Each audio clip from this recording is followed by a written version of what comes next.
Hello everyone and welcome. I'm excited to kick off today's presentation on neoplasms.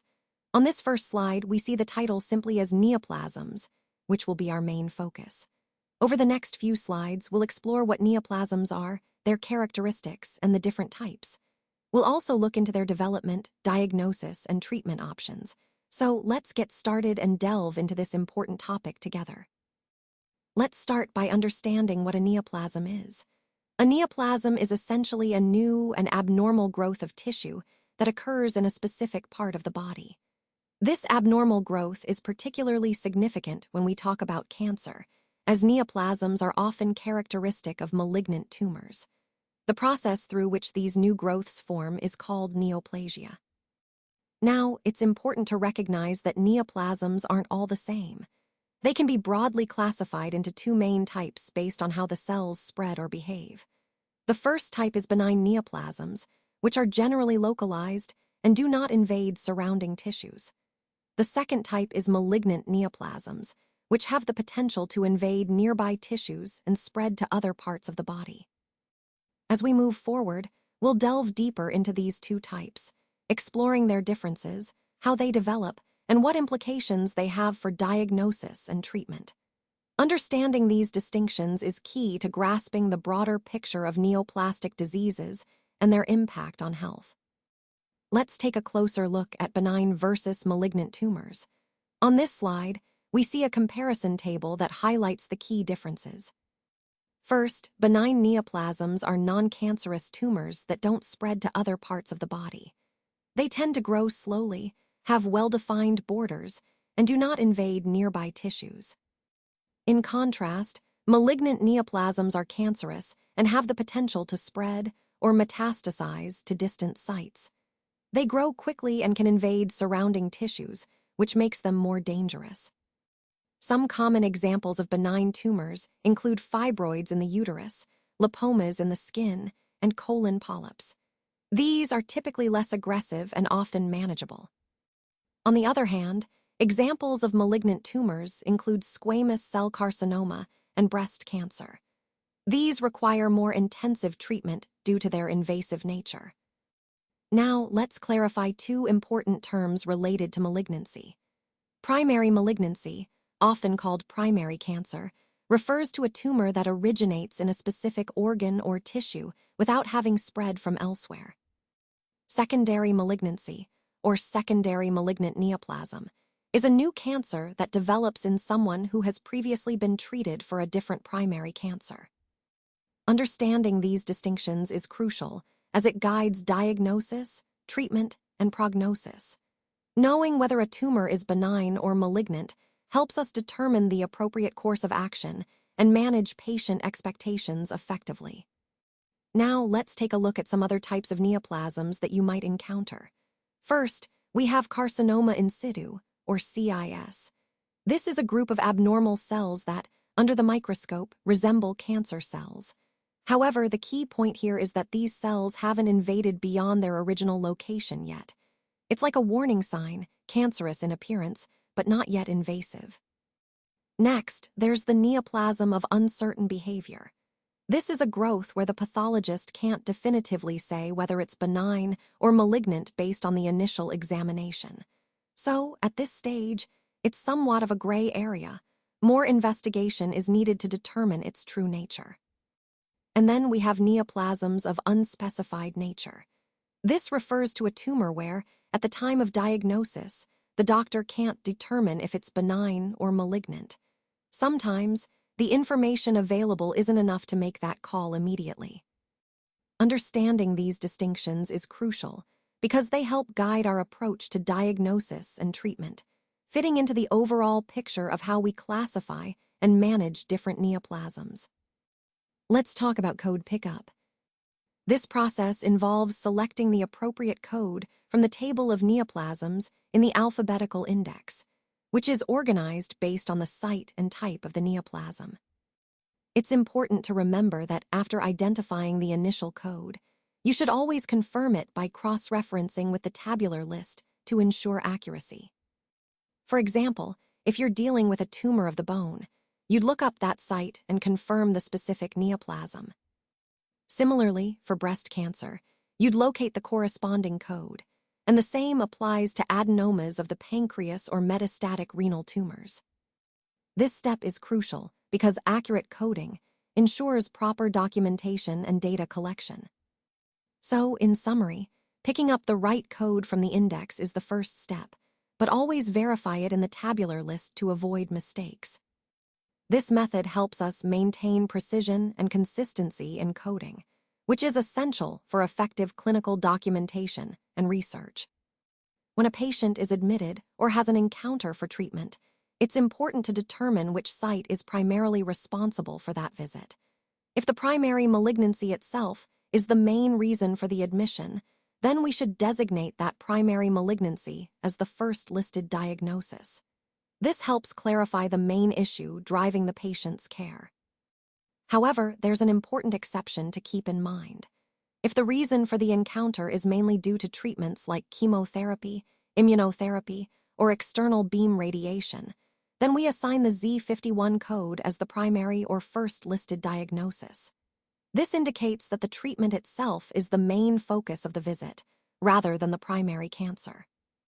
Now, if the patient is admitted or has an encounter specifically for treating a secondary site, that is, a metastasis or another secondary malignancy, then the secondary malignancy should be listed as the first diagnosis.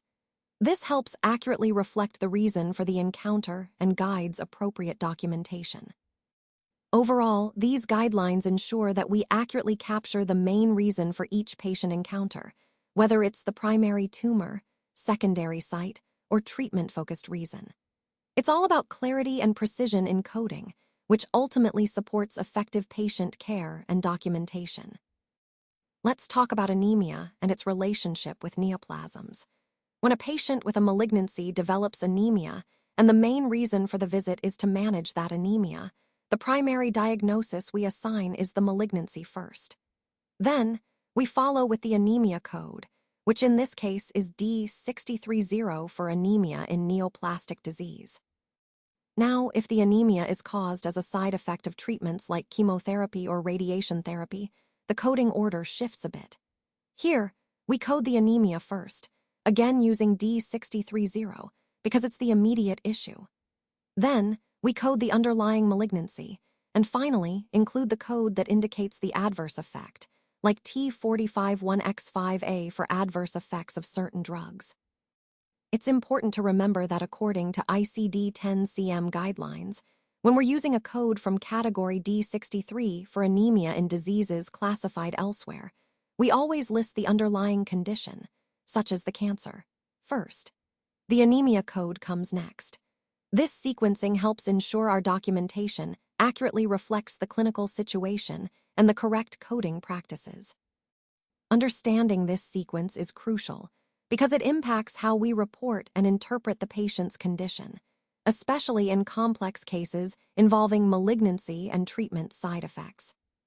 When managing dehydration in patients with malignancy, it's important to understand how to properly code the situation. First, the dehydration code, which is E8060, should always be listed first in the coding sequence. This is because dehydration is the primary issue that needs to be addressed. Then, follow it with a code for the specific malignancy involved. Now, let's consider a scenario where dehydration is the main reason for the visit. If a patient comes in specifically for dehydration, say, for intravenous rehydration, and that dehydration is caused by their cancer, then the dehydration code should be listed as the primary diagnosis. The malignancy would come afterward. For example, if a patient with pancreatic cancer is admitted because they are severely dehydrated and need fluids, the main diagnosis here is dehydration, coded as E8060. The second code would be for the pancreatic cancer, such as C259, which indicates a malignant neoplasm of the pancreas, unspecified. This approach helps ensure accurate coding and billing, and it reflects the primary reason for the encounter. Remember, the key is whether dehydration is the main focus of treatment or if it's secondary to the malignancy. When a primary malignancy has been successfully excised or eradicated, and there's no further treatment needed or evidence of the cancer at that site, it's important to use a specific code from category Z85. This code, called Personal History of Malignant Neoplasm, helps us document that the patient has a history of cancer at that location, even though it's no longer active. Now, if the cancer has spread to another part of the body, we need to code that as a secondary malignant neoplasm. That way, we're accurately capturing the presence of metastasis and providing a complete picture of the patient's condition. These points are crucial because they ensure clear communication in medical records and proper billing, but they also connect to our overall goal of precise documentation, making sure we represent the patient's history accurately, especially in cases of prior cancer. When a patient is admitted or has an encounter primarily for the administration of chemotherapy, the coding process has some important specifics. The main diagnosis code to use is ICD-10-CM code Z5111, which indicates an encounter for antineoplastic chemotherapy. This code should be listed as the primary or main diagnosis for these encounters. In addition to the diagnosis code, we also use CPT codes ranging from 96,400 to 96,549. These CPT codes are essential because they describe the actual administration of chemotherapy, whether it's intravenous, subcutaneous, or intramuscular, and they also specify the type and duration of the infusion. Understanding these coding nuances is crucial because it ensures accurate billing and proper documentation, which ties into the larger theme of effective coding practices for oncology care. Properly coding these encounters reflects the specific services provided and helps in capturing the full scope of the patient's treatment. When a patient is admitted for radiation therapy, chemotherapy, or immunotherapy, and then develops complications, it's important to know how to assign the correct diagnosis codes. Typically, the principal diagnosis code in these cases is Z51. This code indicates an encounter for antineoplastic radiation therapy or chemotherapy. Following that, you should include codes for any complications that arise, as well as the underlying neoplasm itself. This helps ensure the coding accurately reflects both the treatment and the patient's condition.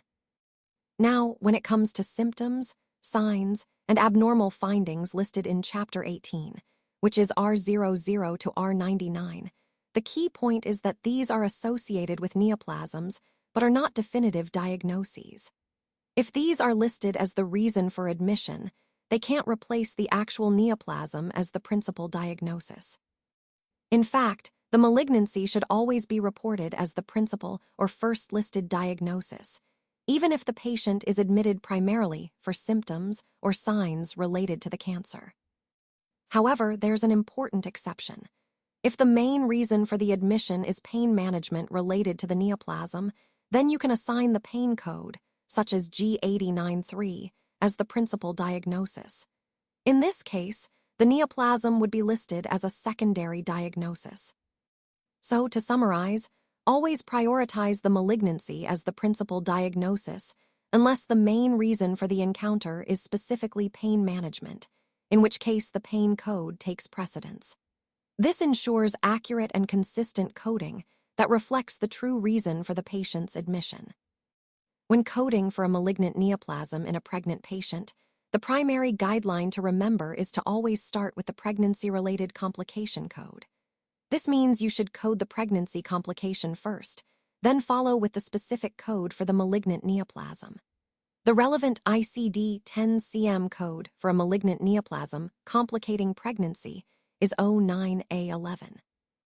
This sequencing is important because it accurately reflects that the cancer is occurring within the context of pregnancy. It's also essential to note that this pregnancy-related cancer code should be listed before the specific type of malignant neoplasm code. Now, switching gears to disseminated malignant neoplasm, when you encounter a case described as disseminated malignant neoplasm, unspecified, the correct ICD-10-CM code is C80. This code is used when the patient has advanced metastatic disease, but there's no specific primary or secondary site identified. Remember, C80 is a general code for widespread metastasis without pinpointing the primary source. This is crucial for accurate documentation and coding, especially in complex cases where the primary site isn't known. These guidelines help ensure clarity and consistency in coding, which ultimately supports better patient care and reliable data collection. When coding for a pathological fracture caused by a neoplasm, it's important to understand that the focus of treatment guides how we sequence our codes. If the primary goal is to treat the fracture itself, then we should use a code from subcategory M84, which covers disorders of the continuity of bone. On the other hand, if the main focus is on addressing the neoplasm, then the neoplasm code should come first, followed by a code from M84. This distinction is crucial because it reflects the clinical intent and helps ensure accurate documentation and billing. It also ties back to the overall theme of proper coding, making sure we capture the true reason for the encounter. So always ask yourself, are we treating the fracture or the neoplasm? That decision determines how you sequence your codes correctly.